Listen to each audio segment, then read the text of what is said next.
बा भाई लोगिन तो अपन ट्रेंडिंग स्टार खेसारी भैया के एगो और फिर से गाना रिलीज होखे वाला बा, जौन गाना के नाम बा जाए करेजा 2।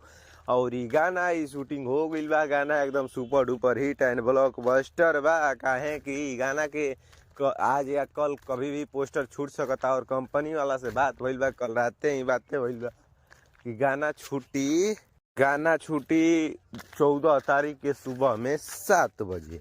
और बता दी गाना के लिखले बाणे अपन कृष्णा बेदर्ती जी और पवन पांडे बाबा लिखले बाणे, दोनों जना मिल के। और संगीत से सजैले बाणे अपन आर्या शर्मा जी। समझिए कि उहे बाड़न जा टीम लोगिन जो कि नींबू खरबूजा 2 में रहलन जा। और दोस्तों यह गाना एकदम बहुत ही बढ़िया बा। अनकी पारी कुछ हट के आई और गाना शूटिंग हो गई बाटे।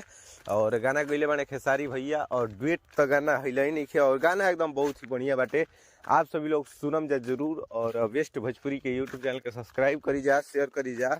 और हमारे यूट्यूब चैनल है भोजपुरी मैटर न्यूज। और भोजपुरी मैटर न्यूज आप सभी लोग नए हैं तो चैनल को सब्सक्राइब करके वीडियो को लाइक कर सकते हैं। और यह गाना 14 तारीख को सुबह 7 बजे तक वेट करिए गाना, क्योंकि एकदम बहुत ही ब्लॉकबस्टर हिट है। तब तक ये बाय, मिलते हैं नेक्स्ट वीडियो में। Thanks for watching.